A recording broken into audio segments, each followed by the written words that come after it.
Batman versus Superman. We finally got that movie.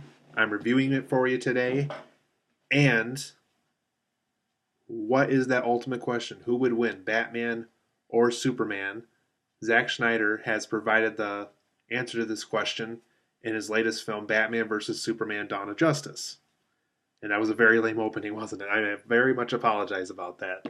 So, hey guys, this is Tom Richardson. I am finally reviewing Batman vs. Superman Dawn of Justice, a film that I've been looking forward to for a while. And, well, I definitely set my expectations too high with this movie. So, for this movie, you guys, it is a continuation of both Man of Steel, the 2013 film, also directed by Zack Snyder.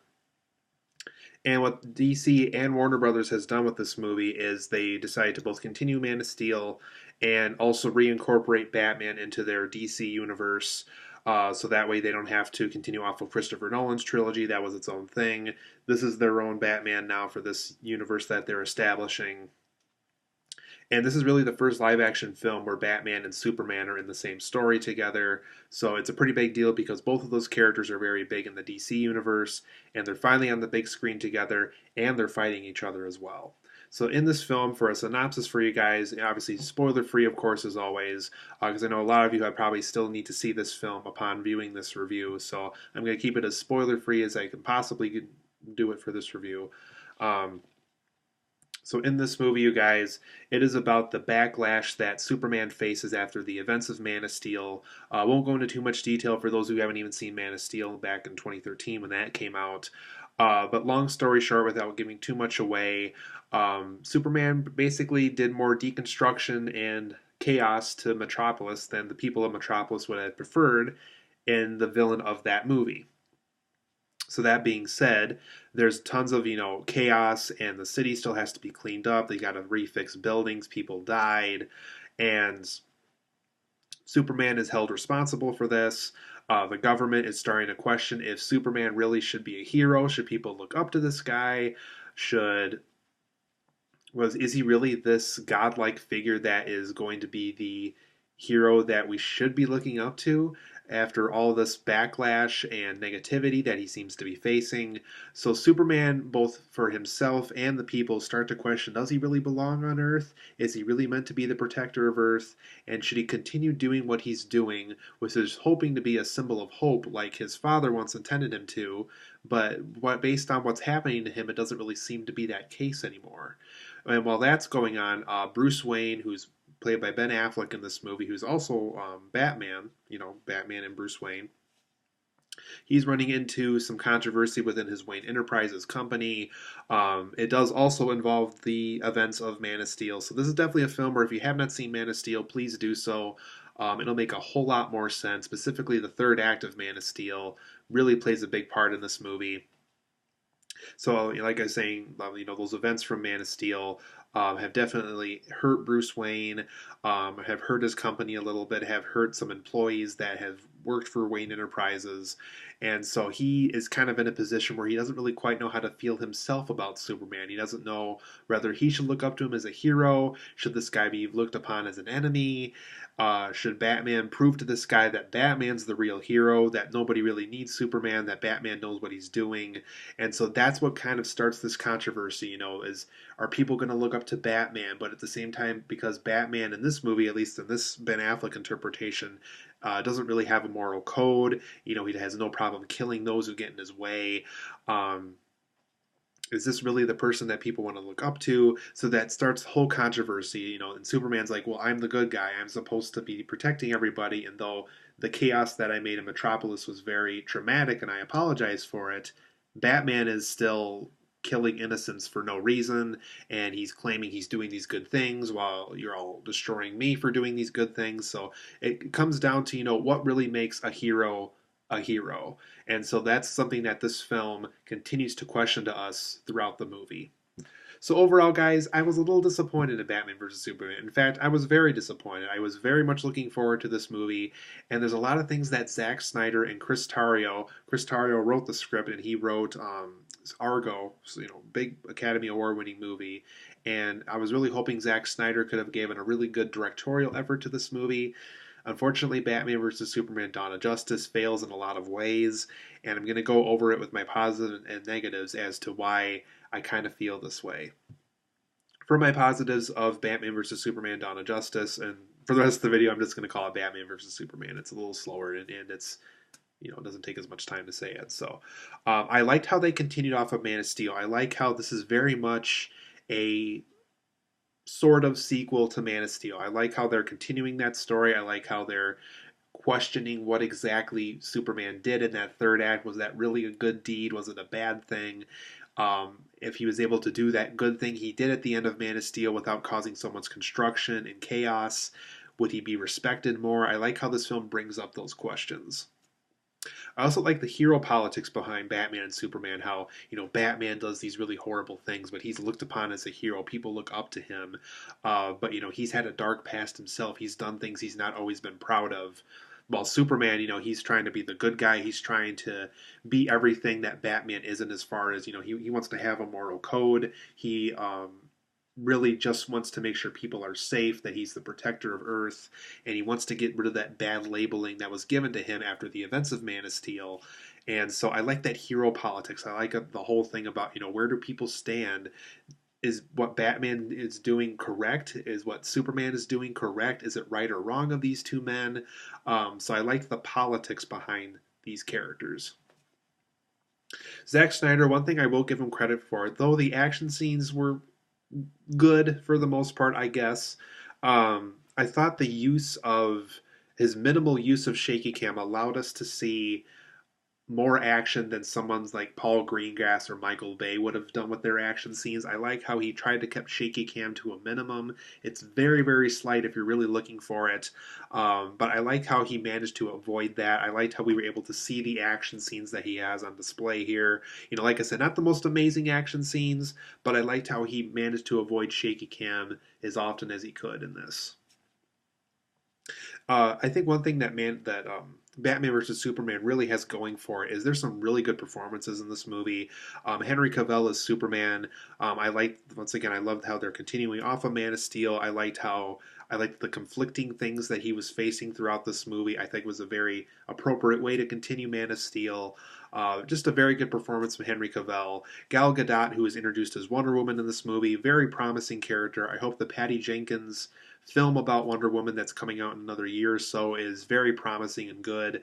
If Gal Gadot's performance in this is anything like that performance that we're hopefully going to get in that later movie, I think we're in for quite a treat there. So huge thumbs up to Gal Gadot. Loved her performance in this movie. Can't wait to see what they do with Wonder Woman in this universe.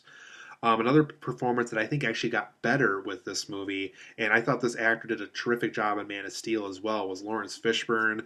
I definitely got more of a comedic Perry White this time. I liked how he was kind of joking, how he was giving Clark Kent the stories that obviously Clark Kent doesn't fit very well, trying to get Clark Kent away from all those Batman stories, trying to get him away from things that might involve Superman as well. So just a very fun take on the character. Any scene that Laurence Fishburne was in here, I thought it was actually an improvement over what he did with Man of Steel. And like I said, he was great in Man of Steel. The character's getting better and better for every Zack Snyder Superman film that we're getting. Another positive about this movie is I thought Ben Affleck did fine.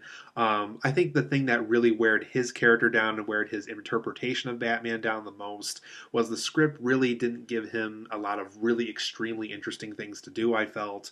I thought his performance was good, though. I thought he definitely took on all that criticism he had online a couple years ago and really tried to prove people wrong with that.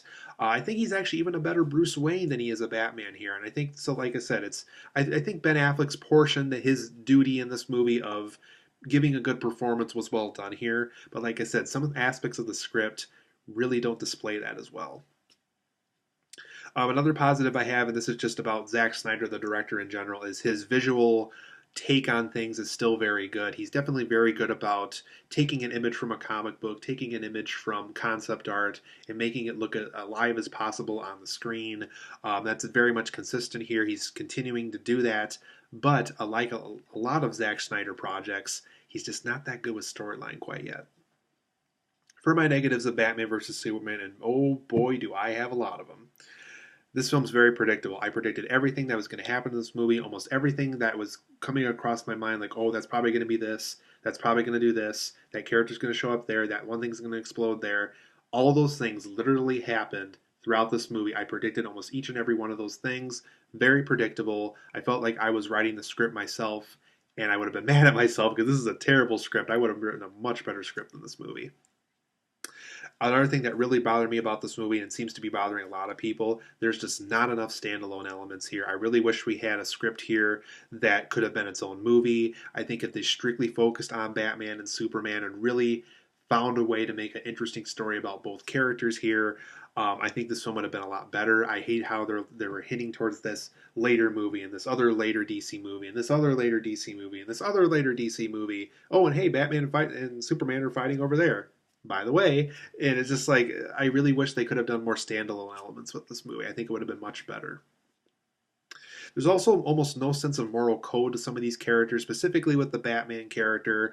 I think Christian Bale's take on Bruce Wayne actually had some form of moral code, and unfortunately Ben Affleck's Batman doesn't really have much of a moral code here, and that's really too bad. I really would have preferred a more moral code side to Batman. One huge negative I had with this movie was Jesse Eisenberg's Lex Luthor. Really hated his take on the character. Definitely made me miss Gene Hackman playing him in the Christopher Reeve Superman movies. Really did not like this take on him. I understood they were trying to go more for the Social Network, young technological man kind of approach with this. But Eisenberg gave an embarrassingly bad performance here. I really hated what he did with Lex Luthor in this movie. There's also tons of worthless characters in this movie. Lex Luthor's assistant is the most worthless assistant I think I've ever seen in a film. She did nothing in this movie. The performance was terrible. The actress who played her was actually in the film The Wolverine as a much better, more interesting character. Very lame character here. I hate what they did. They could have completely wrote her out of the movie. I think already it would have been better. Complete waste of time. Complete waste of an actress. And that's really too bad. This actress was great in The Wolverine. Terrible performance. They could have cut her character and several other characters. There's just so many worthless characters that pop in and out of the frame in this movie that they just didn't need to have all of them. There's also way too many subplots and tone shifts in this movie. This film feels like it has 10 different storylines going on at once. One involving Bruce Wayne as a kid, one involving Batman, one involving Superman, one involving Wonder Woman, one involving Lex Luthor, one involving Doomsday, one involving this one involving this one involving... They couldn't decide what this movie was about, and it just really drove me nuts after a while. I also thought some of the things they did with Batman, as far as, reintroducing us to him, putting him in action scenes. There's just a lot of action scenes here that look like they're directly out of Dark Knight, directly out of Batman Begins, directly out of the original Batman by Tim Burton. There's just so many things here that they could have done that make Batman more interesting. I felt the way that they told his story again just felt very generic. It just didn't feel very distinguishable to me. I think Zack Snyder really missed an opportunity here to tell a new and interesting take on Batman, and he just gives us the typical generic Batman we've gotten millions of times in other films before. I also thought the third act of this film was very rough and loose. The third act of this film had no idea what it was doing. It didn't know whether to be a big action finale, a really sad ending. It had no idea if it wanted to set up Justice League or set up Wonder Woman, or it really had no clue what it was doing. So rough, loose third act, did not like it. I also thought some of the CGI in this film was really awful, and that's really too bad because I thought Man of Steel actually had some very well done CGI, specifically when they're on planet Krypton and we get to see all the monsters and life on Krypton. The CGI here was just atrociously bad. I did not like the CGI in this movie. Terrible CGI. If you're a filmmaker, don't do it like Zack Snyder did here. It was way too much CGI. It looked terrible. The CGI really bothered me in this film and really rubbed me the wrong way. So overall, guys, I'm going to give Batman vs. Superman Dawn of Justice a 5 out of 10. That's a really low grade, and that's really too bad. I was really looking forward to this movie, really hoping it was going to be my favorite film of the year, and at this rate, it's probably going to be one of my least favorite films of the year. Batman vs. Superman is pretty much a disappointment. I think it's a huge missed opportunity here for Zack Snyder. I really hope DC can clean up their act by making Wonder Woman and Suicide Squad good, because what we got here, unfortunately, was really not that good of a movie.